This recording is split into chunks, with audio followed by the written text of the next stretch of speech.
가정교회 리더십은 제가 전에 이제 가끔 컨퍼런스에서 제공을 했는데 더 이상 안 하는 이유가 요거가 그냥 그대로 가정교회 길라잡이로 옮겨갔습니다.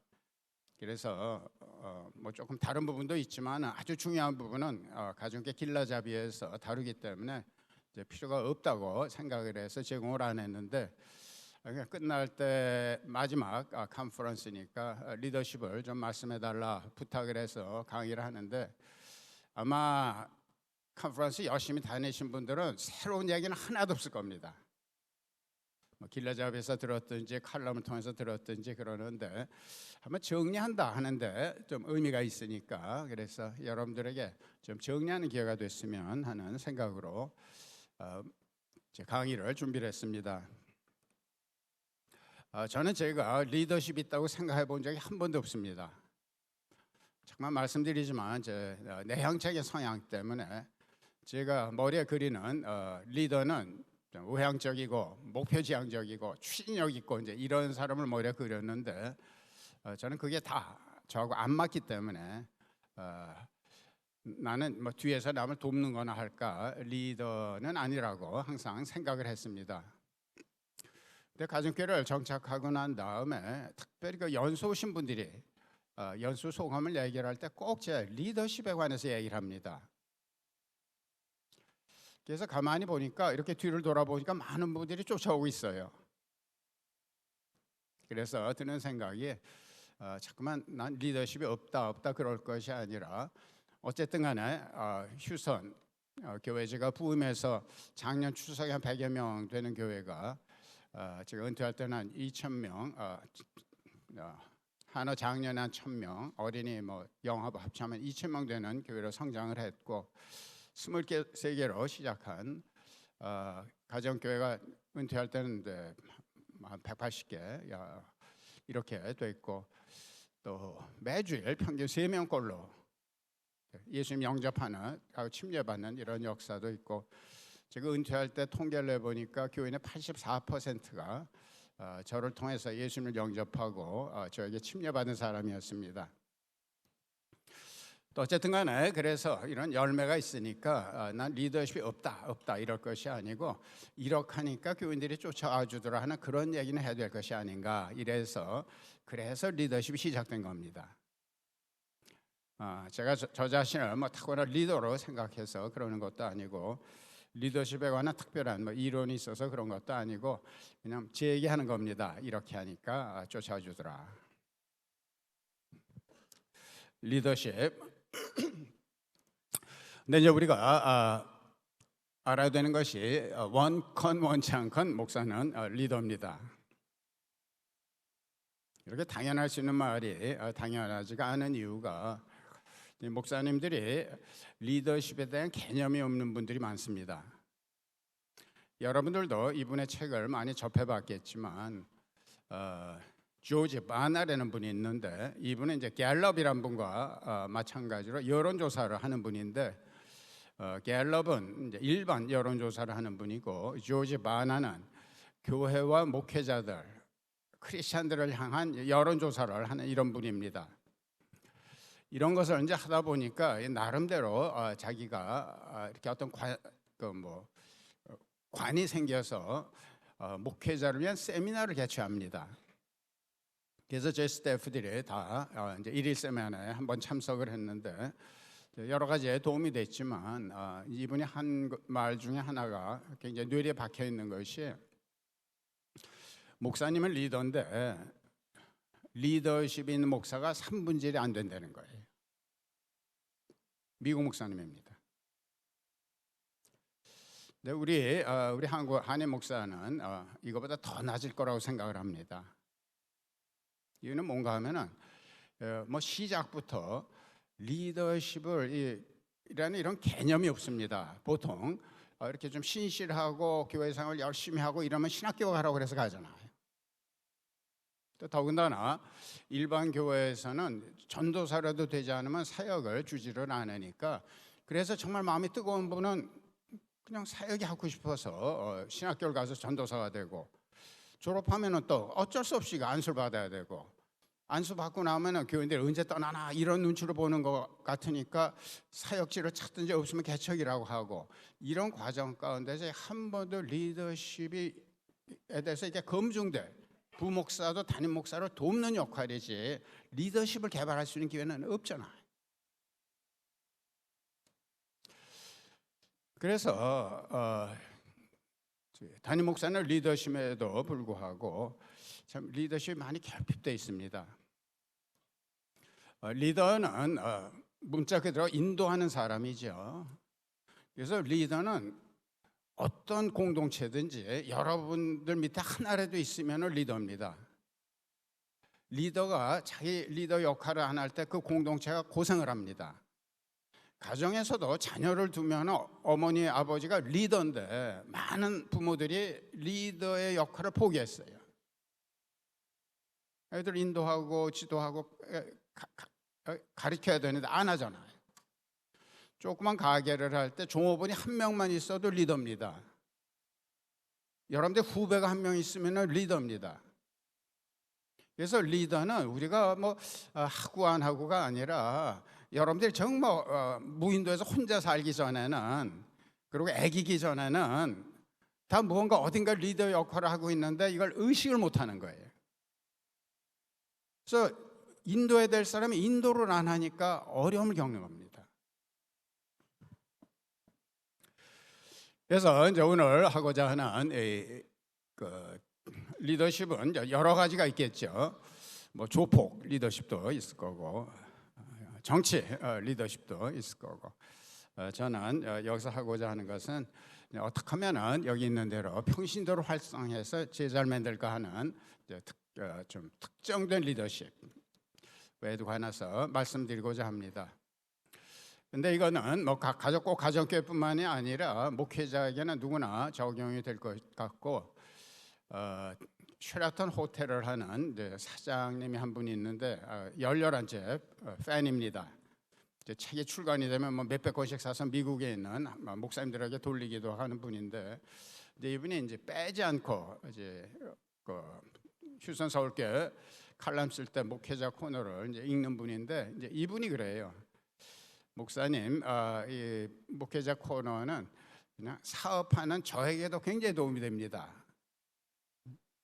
이제 그러면서 이제 이분이 말도 안 되는 최 목사는 목사를 안 해도 사업을 했어도 빌리어너가 됐을 겁니다. 이렇게까지 이제 아첨을 하는데, 그래서 뭐 이것이 꼭 가정교회뿐만 아니라 목회, 어쩌면 여기에 나오는 이런 원리는 뭐 회사에서도 가정에서도 뭐 적용되시는 원리가 아닐까 이렇게 생각을 합니다. 그래서 리더의 정의는 뭔가, 여러 가지 정의가 있겠지만 교재 보시면 다른 사람을 움직여서 공동체 존재 목적을 달성하는 영향력, 저는 이렇게 정의를 합니다. 다른 사람을 움직여서 공동체 존재 목적을 달성하는 영향력. 그래서 리더는 중요한 것이 다른 사람을 통해서 일하는 겁니다. 내가 아무리 유능하게 자기가 맡은 일을 잘하고 성실하게 감당할지라도 남을 통해서 일하지 못하면은 그건 리더가 아닙니다. 리더는 남을 통해서 일해야 합니다. 뭐 여기서 이제 당장 왜 목사님들에게 리더십이 없나 하는 것이 당장 이유가 나와버리죠. 목사님들 가운데서는 성경 공부가 좋아갖고 목사님이 된 분들이 있잖아요. 그러니까 거기서는 남을 통해서 일한다는 개념이 없는 겁니다. 자, 열심히 말씀 연구해서 이제 선포하면 된다 이렇게 생각을 하지, 남을 통해서 일하는 겁니다. 그래서 여러분들이 아무리 성실하고 또 성경을 많이 알고 영성이 높아도 남을 통해서 일할 수 없으면 리더가 아닙니다. 그래서 리더가 되기 위해서는 세 가지가 필요한데, 첫째가 디렉션, 방향. 리더는 인도하는 사람이니까 내가 누구를 인도하면 어디로 가야 된다는 목표가 있어야 될 거 아니에요. 리더라는 단어가 그거 아닙니까? 근데 의외로 이 아주 기본적인 것조차 모르는 분들이 많습니다. 목사님들한테 목회 뭡니까? 이러면은 예배드리고 성례, 말씀 전도, 이거는 다 목회 활동이지 그게 목회는 아니잖아요. 그거를 통해서 어디로 가야 한다, 방향이 없는 거예요.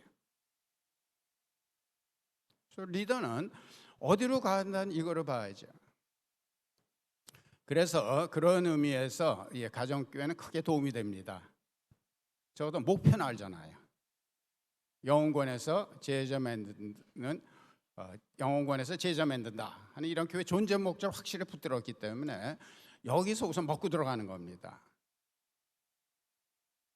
그래서 그 다음에 리더는 남을 통해서 일한다 그럴 것 같으면은, 내가 이제 목표를 봤으면은 그 다음에 같이 가야 되잖아요. 그래서 이 사람들에게 동기부여를 해줘야죠. 그래서 이들로 하여금 가고 싶어지고 가기를 원하고 이렇게 만들어서 같이 가야 되죠. 동기가 중요하고, 그 다음에는 이런 동기, 원하는 마음과 동기부여만 할 뿐만 아니라 실제로 원하는 목표에 갈 수 있도록 기술이 필요하죠. 능력이 필요하죠. 그래서 모든 리더에게 필요한 것이 바로 방향, 어디로 가는지를 알아야 되고, 그 다음에 남들과 더불어 갈 수 있도록 동기부여를 해줄 수 있어야 되고, 그 다음에 갈 수 있도록 하는 방법을 알고 있어야 되고. 근데 많은 목사님들이 방향에서 시작하지 않고 방법에서 시작합니다. 그래서 세미나 다니는 목적이 다 그겁니다. 뭔가 벽에 부딪힌 것 같고 뭔가 하긴 해야 되겠는데 가서 뭔가 방법을 배웁니다. 그래서 요거 하면 되겠다 하고 갖고 와서 교인들한테 이거 합시다, 이거 합시다, 이거 합시다 그러죠. 그래서 뭐 싫어하는 사람만 억지로 끌어서 몇 년 가겠어요. 한 3, 4년 하든지 지치면 이제 또 그만두고, 또 뭐 없나, 뭐 또 없나, 전도 프로그램 없나, 뭐 제자 뭐 이런 거 없나, 뭐 찾다가 또 보면 이제 가까이서 또 배워갖고 이제 또 하자고 그러면은 또 이제 뭐 이렇게 하다가 이게 또 3, 4년 하든지 지치고, 그 다음부터 이제 목사님이 세미나 간다 그러면 교인들이 가슴에 덜컥 내려앉는 거예요. 이제 또 뭐 하자고 그럴까? 가정교회 하자고 그랬을 때 이런 경험 때문에 교인들이 안 쫓아오는 교회가 있습니다. 그래서 이건 진짜다, 이건 죽을 때까지 할 거다 그래도 안 믿어 그러는 거예요. 방법에서 시작해서 그래요. 지금도 그런 분들 많잖아요. 교재 좀 보내주십시오. 우리 가정교회에서는 뭐 생명의 삶 CD 뭐 이런 거 돌리지 말고 교재 같은 거 주지 말라고 하는 것이, 이게 무슨 뭐 독점권 이런 것이 아니라 그거를 깨지 않으면은 이 방법만 들어서 된다고 생각했더니 안 돼서 그래요. 직접 세미나에 참석해서 가정교회 분위기를 보고 또 직접 말하고 듣는 가운데 역사하시는 성령님의 능력, 제가 말씀드렸죠 어제. 이게 있어야 돼요. 그래서 세미나를 와야 되는데 이런 자료를 줘버리면은 그거가 다라고 생각하니까 자료가 있는데 뭐하러 세미나를 갈 필요가 있겠어요.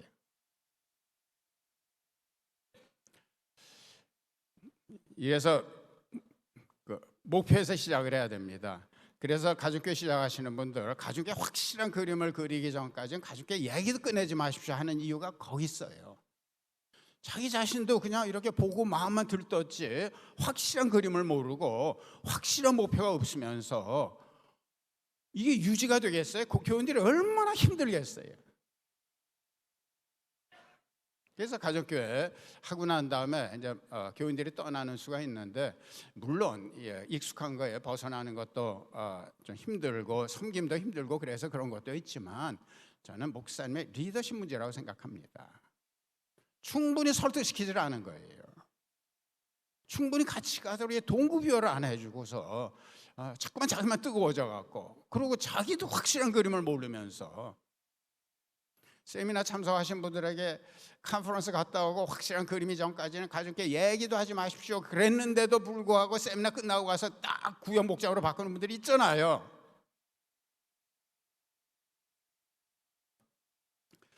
우리가 목적만 분명하면은, 내가 목적이, 우리 목사님이 이건 분명히 한다 하는 게 아니라 분명히 이런 목적이 분명하면은 요게 동기부여를 해줍니다.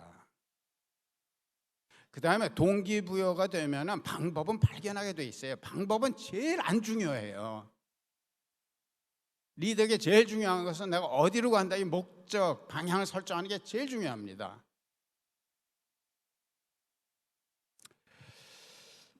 그래서 여러분들 어디서 시작해야 되냐? 진정한 리더가 되기 위해서는 방향 설정. 여러분들은 방향은 알았어요. 근데 방향을 아는 거는 중요하지가 않아요. 방향에 대한 확신이 있어야지 동기부여가 되는 겁니다. 목사님 자신이라는 확신이 없으면서 절대 동기부여가 안 됩니다. 그래서 여러분들 확실한 그림을 그려야 돼요. 그때 이제 교인들이 야, 우리 목사님 죽어도 이거 하겠구나 이제 싶어서 이제 쫓아오기 시작을 하고, 그러면 방법은 발견됩니다. 우리에게 드는 질문은, 그렇다면은 리더십은 이제 타고나는 거냐 개발하는 거냐 뭐 이런 생각이 들지 모르는데, 뭐 이제 이런 질문에 정답이 있겠습니까? 근데 제가 보니까 어떤 사람은 타고난 리더십이 있는 것 같아요. 어릴 적부터 골목대장 노릇도 하고 말이죠. 근데 제가 보기에는 이렇게 뭐 자질도 있긴 있는데 리더십은 그냥 배울 수 있는 거라고 저는 생각합니다. 음악도 그렇죠. 예를 들면 바이올린을 키는 사람, 천부적인 재질이 있는 사람이 있죠. 근데 이분도 연습 안 하면 소용이 없어요. 그런데 내가 천부적인 재질은 없다 할지라도 내가 열심히 연습하면 어느 정도는 됩니다. 천부적인 재질은 있는 사람은 근데 열심히 연습해서 이렇게 갈 수 있는 어떤 한계선이 있는데, 천부적인 재질을 가진 사람은 이 한계사항이 높죠. 그거지. 그래서 여러분들도 리더십은 충분히 배울 수 있는 거니까 여러분들 배우셔야 돼요. 이런 강의도 들으실 뿐만이 아니라 수시로 리더십에 관한 책도 읽으시고, 그래서 뭐 정말 리더십에 관한 책을 많이 읽어서 이제는 똑같은 얘기를 하는 것 같다 그러면은 된 겁니다. 배우셔야 돼요. 공부하셔야 돼요.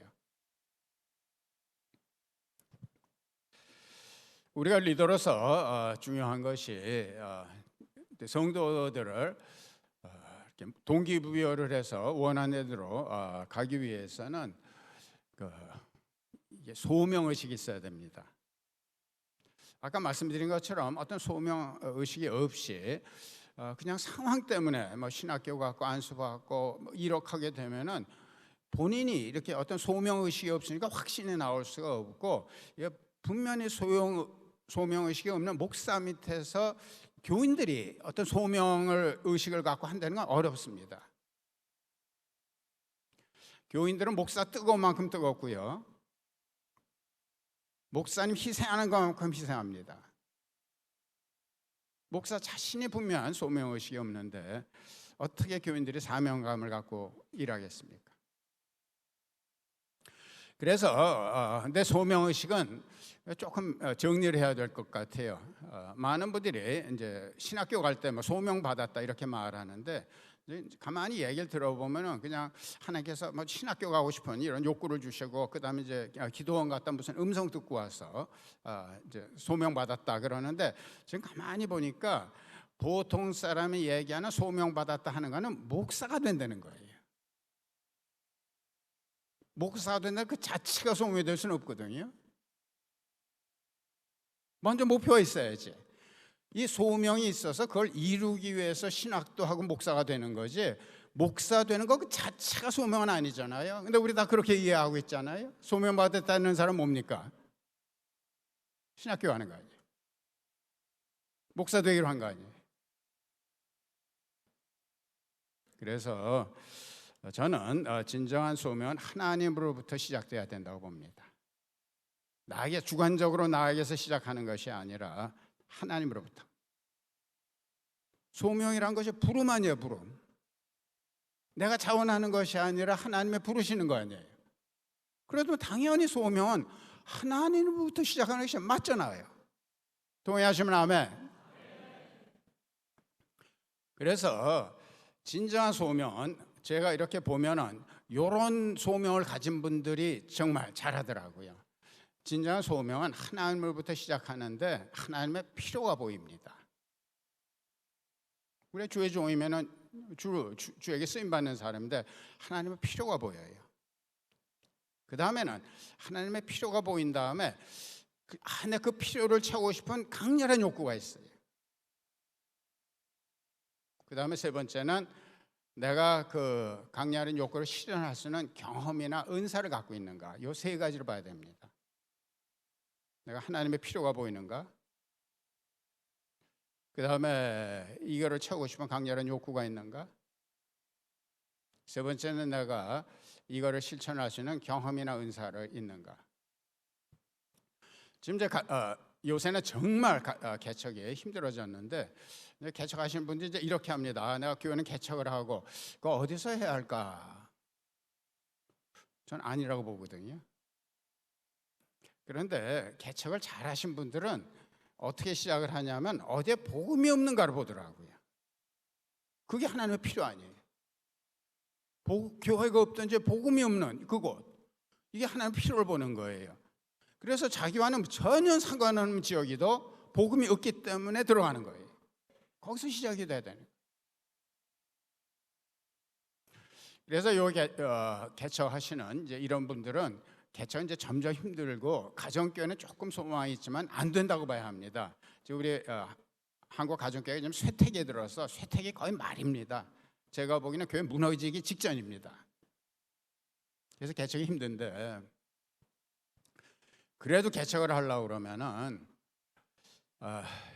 교회에서 시작하지 말고 섬김에서 시작해야 합니다. 여러분의 교회를 세우려고 개척을 하면은 이 사람들이 교회에 대해서 뭐 굉장히 부정적인 생각을 갖고 있기 때문에 섬겨줘도 다 알아요. 교회 끌고 오려고 그런다는 거. 섬김에서 시작해야 돼요. 바로 그것이 하나님의 필요입니다. 큰 교회도 관심 없고 세상 사람들도 관심 없는 그곳, 하나님의 사랑은 낮은 곳으로 보이는 사람이라고 그랬죠. 그 낮은 곳에 있는 사람들, 세상도 관심 없고 큰 교회도 관심 없는 그 사람들, 그곳에 하나님의 사랑과 관심 있는 낮은 곳 아닙니까? 거기서 시작해야 돼요. 그래서 이들을 섬기다가 자연스럽게 이렇게 목장이 형성이 되고 교회가 되고, 그래서 제가 보기에는 이렇게 잘하시는 분들이 많지만은 BCGI 거기 들어가면 안국철 목사님, 청주 사랑의 교회 안국철 목사님 대담 동영상에 올라 있을 텐데, 제가 보기에는 안국철 목사님이 바로 하나님의 필요에서 시작한 가장 좋은 예가 아닌가. 대전에서 큰 교회 부목으로 있다가 청주에서 후임으로 가기로 했는데 막상 가니까 은퇴했던 목사님의 마음을 바꿨어요. 돌아가기는 쪽팔리고, 그래서 먹고는 살아야 되고 그래서 영어 학원을 했습니다. 근데 이제 애들을 이렇게 가르치다 보니까 다 깨진 가정 출신이에요. 그래서 부모들이 싸우고 이러니까 이제 가서 뭐 부모들 말리기도 하고 뭐 이러다가 그다음에 뭐 우리 집에서 그냥 모이기 시작을 했어요. 그래서 뭐 이렇게 하다가 사람이 많아지니까 뭐 예배 처소도 마련하고 이제 이래서 지금 금년에 처음으로 이제 한 120명, 130명 돼서 이제 목회자를 위한 세미나도 지금 개최합니다만, 그걸 보시면 알 수가 있습니다. 하나님의 필요에서 개척한 아주 좋은 예입니다. 그래서 여러분들 가운데서는 지금이라도 내가 이렇게 목회를 소명 없이 이렇게 끝날 수는 없다, 이런 분들은 지금 목사님을 어쨌든 불러주셨고 하나님의 뜻 가운데 우연은 없으니까 어쨌든 간에 지금까지 살아온 인생이 하여간 뭐 우연이고 낭비는 아닐 겁니다. 그러나 지금이라도 소명을 찾으셔야 합니다. 하나님의 필요가 어디 있는가? 그 필요를 채울 수 있는 내가 욕구가 있는가? 내가 욕구를 채울 수 있는 은사와 경험이 있는가? 그래서 여기 모신 목사님들은 다 그냥 방법을 쫓지 마시고 소명을 갖고서, 소명감을 갖고서 목회하시는 여러분들 되시기를 바랍니다. 자, 그러면은 리더십이 이제 굉장히 중요해지는데, 저는 리더십이 없다 이렇게 생각했던 이제 그 이유는 약간 저는 어떤 특정 그림을 그려갖고 리더는 이래야 된다 하는 그런 그림이 있어서 그랬다 하는 것을 깨달았습니다. 리더는 다양합니다. 그래서 우리가 필요한 것은 어떤 좀 잘 알려진 어떤 리더가 되려고 자기 자신을 맞추기보다는 자기 어떤 리더인지를 발견해야 합니다. 목사님들 정도 되면 이 정도는 다 들었을 테니까 리더십에 목표지향적 리더십이 있고 과정지향적 이런 리더십이 있죠. 목표지향적은 목적을 달성하는 거예요. 모든 초점이 맞춰져 있고, 과정지향적은 그 과정 이루는 것도 좋지만 바르게 하는 것이 중요한 사람들입니다. 이게 다 장단점이 있어요. 목표지향적이면은 일을 딱 끝내준다는 이런 장점이 있는 대신에 그다음 너무 목표지향적으로 가버리니까 좀 불이한 일도 이렇게 하고 좀 안 해도 일도 해서 어떻게 해서든지 목표를 이루려고 하죠. 과정지향적 이런 분들은 이제 방법은 참 바르게 잘 하는데 너무 짤짤매. 그래갖고 맨날 이 공무원처럼 이게 바르고 옳게 요거만 하지 성취를 못해. 성취 다 장단점이 있습니다. 또 관계지향적, 과업지향적 이런 분이 있죠. 어떤 분들의 관계가 굉장히 중요하고 이제 어떤 분들은 그 사역 자체가 중요하고 이것도 장단점이 있죠. 관계가 중요한 분들은 참 좋은 관계 속에서 지낸다 이런 것이 있지만은 어려운 결정 못 내려요. 사람들이 반대하고 누구로 상처를 줄 것 같으면은 짤짤매는 거예요. 아무 일도 못 해요. 그래서 목사는 못 될 때는 좀 못 돼야 돼요. 너무 착한 목사들, 이건 아닙니다. 그다음에 과업지향적 이런 분들은 이제 사역에 너무 몰두하다 보면은 일은 될지 모르지만 주위에 있는 사람 다 상처 주고 말이죠. 그건 또 아니잖아요. 그래서 우리가 완전 균형을 찾기는 어렵겠지만은 그러나 자기 성향이 있어요. 성향이. 그래서 나는 어느 성향인가 아는 것이 좋고, 그렇다고 그러면 자기 성향에 맞는 리더십을 해야지 자기 성향에 벗어나는 어떤 자기가 좋아하는 어떤 리더, 자기하고는 전혀 스타일이 다른 사람인데 그 사람처럼 되려고 애를 쓰면 엄청난 에너지 낭비가 옵니다. 그래서 생긴 대로 하세요. 생긴 대로. 그래서 자기가 생긴 대로 하되, 그다음에 이제 또 한 가지 주위에서 이제 이렇게 보면 또 어떤 분들은 너무 생긴 대로 하는 거예요. 난 이렇게 생겨 먹었으니까 이슬람을 입고 떠나면 떠나. 그래서 진짜 막 떠나는 교회가 있어요. 그건 또 아니지. 그래서 어떤 특정 리더가 되려고 너무 그러지는 않고 그거는 알지만 자기 약점을 커버하려고 어느 정도 애는 써야 합니다. 관계지향적인 사람이 아무리 애를 쓴다고 해서 과업지향적으로는 안 되지만은, 그러나 과업에 좀 중점을 두고 또 너무 관계에 매여서 일을 못하지 아니하도록 이렇게 자기의 성향은 알지만 자기 약점을 알아서 보완하려고 애는 써야 돼요. 그리고 이것이 정 안 될 때는 약점을 보완해 줄 수 있는 사람을 하나 동역자로 삼는 겁니다. 저는 이제 큰 약점이 약간 그 세부 상황을 기억을 못해서 얼마 전에도 어느 집회를 갔다가 이제 목사님하고 이제 이러고 오다가 주일 헌금이 얼마다 이래서 교인이 이것밖에 안 되는데 굉장히 헌신이 됐네요. 휴전 서울교회도 이 정도인데 그러니까 그래요. 그래서 가만히 보니까 내가 공을 하나 뺐어.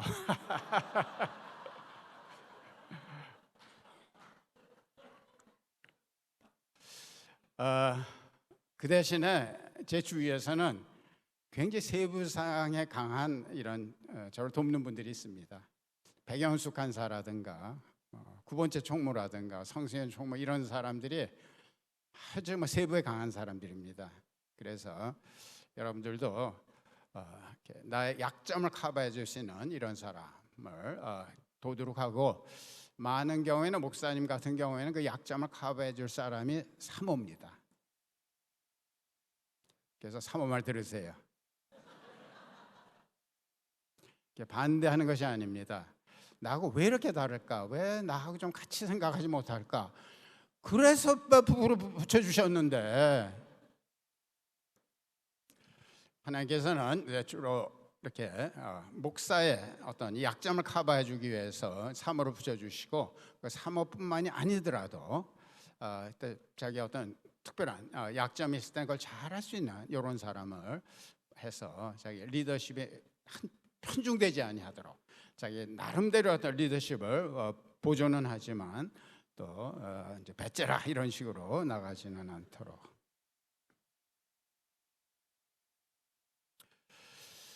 그리고 좀 리더십에 관해서 좀 말씀드리자면은, 성경에 보면은 이 두 가지의 리더십이 있습니다.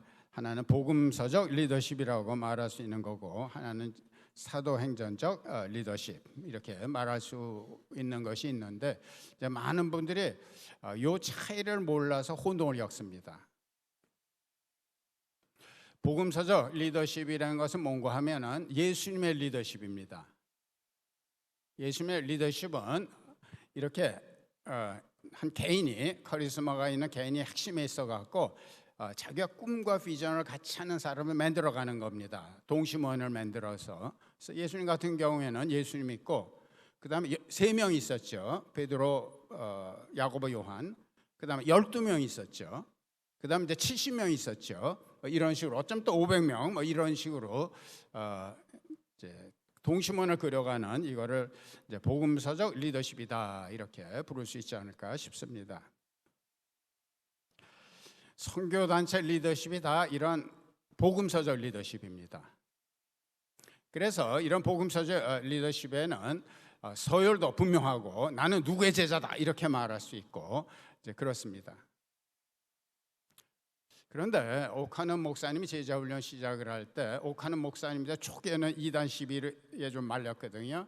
그 중에 가장 큰 게 뭐였냐 하면은, 서신서에는 제자란 단어가 등장하지 않는다는 거예요. 그래서 왜 이런 거를 교회에 도입하냐 이거였습니다. 근데 왜 서신서에는 제자라는 단어가 등장을 하지 않는가? 리더십 스타일이 바뀐 겁니다. 이것이 바로 사도행전적 리더십이라고 부르면 좋을 건데, 복음서적 리더십의 핵심에는 개인이 있습니다. 사도행전적 리더십의 핵심에는 교회가 있습니다.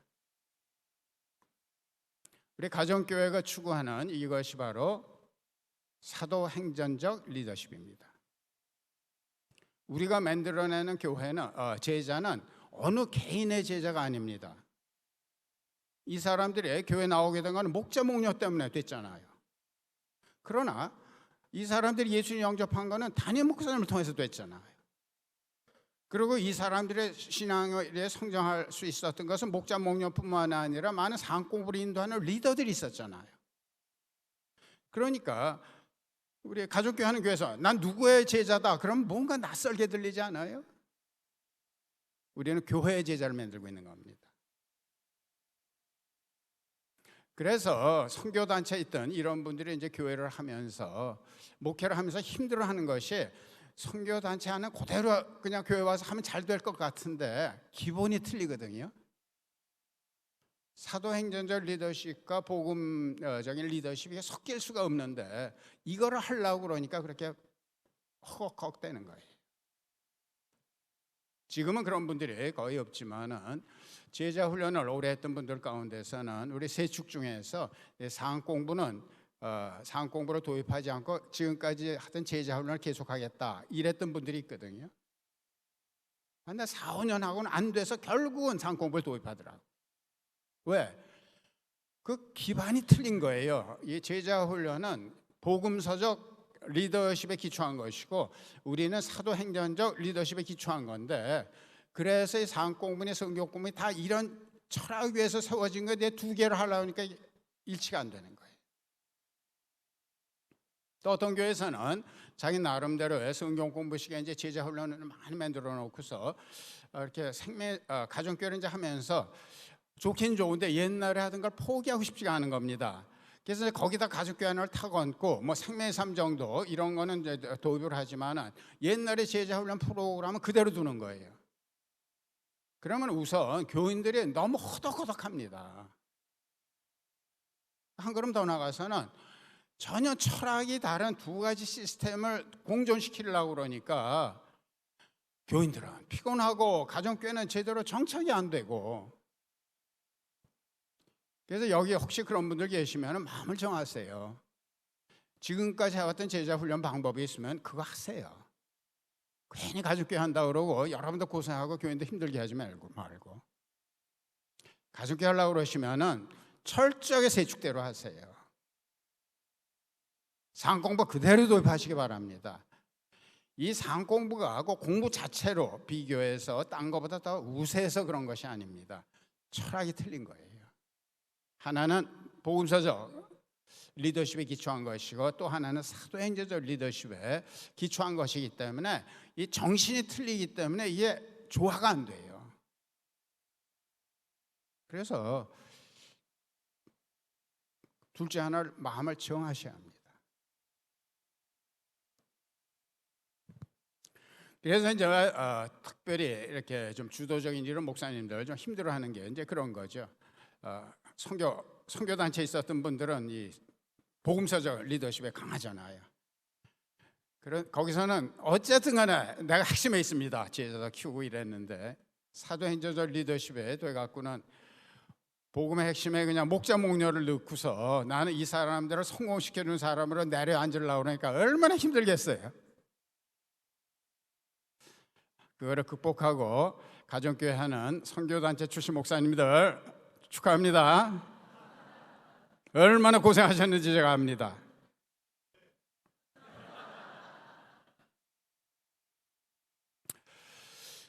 우리 리더십 예를 하나 들어봅시다.